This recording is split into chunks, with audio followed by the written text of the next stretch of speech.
What's this? Tastes awful. If I eat this, I'll feel sick. Megan chuckled, poking fun at the dish I made.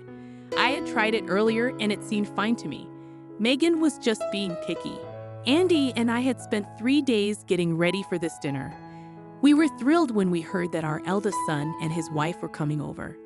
Looking back, Andy and I felt silly for getting our hopes up. Megan's rude behavior and Benny just going along with her wore us out. We felt distant from them. Keeping a relationship with Megan felt impossible. Maybe we need to set some clear rules with her before I talk to Megan about it. Andy reached for the dish. I'm Katie, a 70-something homemaker living with Andy. We have a son, Benny. He graduated from a fancy college, got a job in a big company, and moved to Boston. 2 years back, he said he was getting hitched. The girl he introduced as his fiancée seemed nice. Benny said after the wedding, they'd move closer to us and wanted to bond, especially Megan. We were cool with it, but wondered about Megan. Benny assured us she was thrilled and wanted to get close to us. So we were on board with their plan. Around 2 months after tying the knot, Benny and Megan stuck to their word and relocated close to us. We were looking forward to bonding with Benny and getting to know Megan better, but reality hit us hard. Benny switched from his main office to a branch in our town, thinking it'd work out fine, but life wasn't as easy. The issue was Megan's spending habits. Even when Benny was earning well at headquarters, Megan had a habit of overspending. And when Benny's paycheck took a slight hit after the transfer, Megan's spending didn't slow down. It actually got worse. No matter how much Benny brought in, Megan used up most of it, leaving them in a tough spot. Ben was never one to fuss over his looks and lived a simple life. Benny was always hustling to earn more and rarely had time to visit us. Megan wasn't around much either, making their move nearby seem pointless. Even though they were close by, we hardly ever saw them. Benny was always caught up in work, and we were hesitant to directly reach out to Megan. It felt heartbreaking knowing Benny was going through a tough time. Despite his struggles, we tried to help by sending them $1,000 every month. We wished we could give more, but with Andy retired and us living on a pension, it was all we could manage. Every time we sent money, Benny would express his gratitude, but his voice sounded weary, which pained us deeply. We wanted to support him as his parents, so we decided to help in any small way we could. On our days off, we'd spend time with him, take him shopping, and treat him to a meal. When Benny and Megan were away, we cleaned their house for them. We knew these gestures couldn't solve all of Benny's problems, but doing something felt better than doing nothing. 2 years went by, and Benny's situation didn't improve. Seeing him struggle, we felt compelled to do something. We came up with a plan to invite Benny and Megan over for a meal. Knowing Megan might not accept a simple dinner invitation, we decided to go all out and prepare a lavish feast to tempt them. When I suggested this to Andy, he hesitated because he wasn't confident in his cooking skills, but he took the initiative and even went out to buy the ingredients. To our delight, the promise of a feast hit the trick, and both Benny and Megan agreed to come over for 3 days and nights. Andy and I busied ourselves with preparing the meal while Benny and Megan showed up at our doorstep in the afternoon. They appeared to unwind, shedding the stresses of their daily lives. Benny seemed particularly worn out, prompting us to offer him our bedroom to rest. As Benny headed off to rest, Megan, seemingly unaware of our cooking efforts, lounged on the sofa, engrossed in the TV. Suddenly, she strolled into the kitchen and bluntly questioned, "Why are you putting in so much effort?" Taken aback by her abrupt inquiry, we were unable to respond before she continued, "Seriously, what's the point? Are you enjoying this? If you have spare time, why not find work and make some money? Retirement must be tough, huh?" Her mocking laughter filled the room. I stepped forward. Isn't it impolite to speak like that when you're invited for a meal? Where's your respect for your in-laws? A little decency wouldn't hurt. Megan's face flushed red. Are you trying to pick a fight with me? Do you think your words don't sting? I had no intention of starting a confrontation. I simply wanted her to exhibit basic manners. However, seeing her twist my words and become defensive left me speechless. Megan, apparently satisfied with her outburst, returned to the living room. Andy looked dismayed, but we had dinner preparations to focus on, so we tried to regroup. Suddenly, from the hallway, we heard Megan's voice escalating. "Why are you always against me? Can't you support me just once? I'm your wife." Alarmed, we hurried out to see what was going on.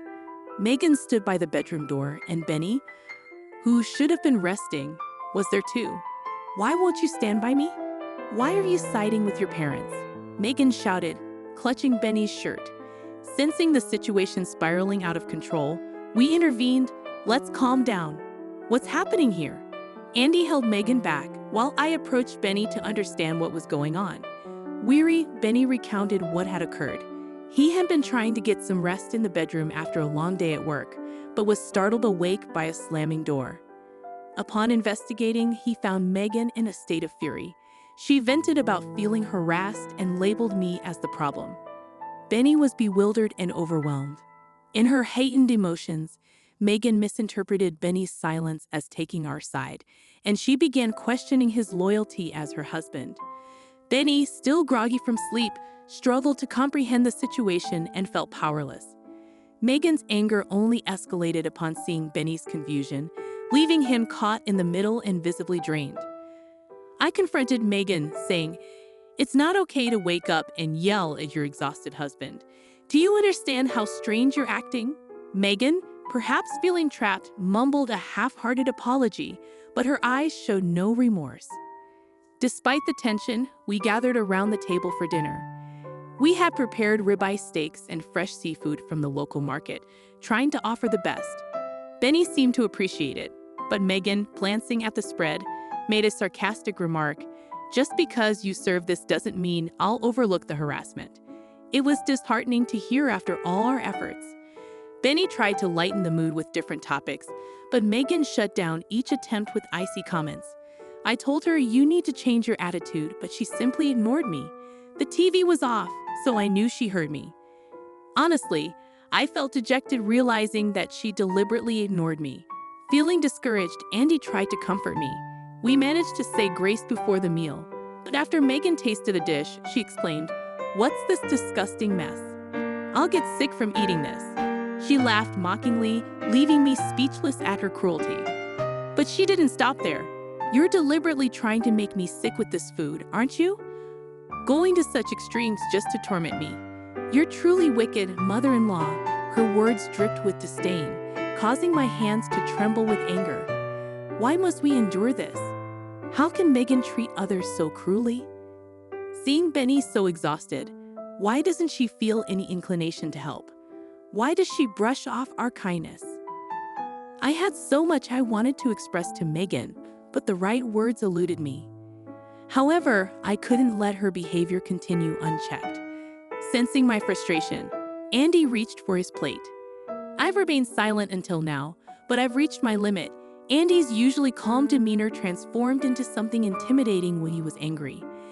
It had been a long time since I'd seen him so upset. With his anger still simmering, Andy declared, "I'm severing ties with you. Leave immediately." Andy's voice boomed as he confronted Megan. Even Megan appeared startled, her face paling. "What's this, father-in-law? How could you say such things to your daughter-in-law? Do you find joy in causing trouble? I never imagined you, father-in-law, would stoop so low," she shot back, tears welling in her eyes. But despite Megan's protests, Andy stood firm. "I don't care if you call it harassment. I can't consider you family anymore. Leave." Andy's words made Megan realize the severity of the situation. "Fine, I'll go. From now on, I want nothing to do with you or mother-in-law. You'll regret this," she declared, packing her belongings and departing. I asked Benny if he wanted to go after her, but he seemed resigned. "It doesn't matter," he muttered, focusing on his meal. So we opted to let her go, fearing another confrontation if Benny followed her home. We decided he would stay the night. Benny appeared relieved, preferring not to face Megan at that moment. For the first time in ages, we enjoyed some genuine family time. We swapped stories, aired grievances about Megan, and even camped out in the living room, reminiscing about old times. The cramped couch reminded me how much Benny had grown. However, our peace was short-lived. The next morning, the doorbell rang, jolting us awake. As anticipated, it was Megan. Scanning the room, I confirmed it was indeed Megan at the door. As Benny, Andy, and I debated our next move, the door was pounded loudly. "Mother-in-law, I know you're in there. Where's Benny? He's here, isn't he? Let him out." Megan's words filled me with dread. Handing Benny over to her now could only make things worse. So we agreed to let Megan in and have a conversation. As soon as the door opened, Megan barged in, fixing me with a hostile glare. "You think you can steal someone's husband? That's outrageous," she yelled, her anger palpable. But her accusations no longer affected me. "That's a harsh way to put it. We simply offer him a place to stay because of the way you've been treating him. He made the choice, not me. Blaming me is unfair, don't you think?" Megan's face blushed crimson. "You're the worst mother-in-law and father-in-law for allowing this behavior. Stay away from us forever." Her words held no sway over us. Andy and I were prepared to sever ties with Megan. Tension hung thick in the air until Benny's words changed everything. "I can't do this anymore. Let's get a divorce." Benny's words stunned Megan, her face still flushed with anger. "Divorce? Seriously? You're choosing your parents over me?" Her tone softened, and she pleaded with Benny, her eyes filled with desperation. But Benny stood firm. "A wife who neglects her responsibilities and parties constantly versus my parents, who've always been there for me. The choice is obvious." Megan, still unconvinced, argued, "They're just manipulating you. Once they have you, they'll abandon you too." Faceless accusations. We never abandoned Benny, but Megan, eager to portray us as villains, hysterically shouted, "You're trying to take Benny away from me. Do you hate me that much?" At this point, it was unclear how to calm her down. Then, unexpectedly, Benny slapped Megan across the face. The room fell silent, shocked. Megan struggled to comprehend what had just happened. "You've not only been a burden to me, but also to my parents. Aren't you ashamed? I hoped you'd come to your senses, but I was wrong. Please don't say such things. I love you, please reconsider. My decision is final. From now on, we're strangers. Don't ever call yourself my wife again." Megan looked defeated. No one reached out to her. Eventually, she left, realizing there was no point in arguing. In the following days, Benny stayed with us as he initiated the divorce proceedings, which were recently finalized. Megan was hesitant to sign the papers, so they had to involve lawyers. Fortunately, Benny had evidence of Megan's extravagant spending habits, which helped him secure the divorce. He also sought compensation in court. Due to his deteriorating health from stress and overwork, Benny was unfortunately diagnosed with a lifestyle-related illness. Megan's parents eventually paid the settlement, leaving Benny indebted to them. Megan now works tirelessly day and night to repay them. After the divorce, Benny continued to reside with us for some time. We wanted to give him a reprieve, especially considering all he had endured. Today, Benny has regained his footing and is working diligently as ever. While life may present him with more challenges, we will always be there for him as his parents, offering our unwavering support in every possible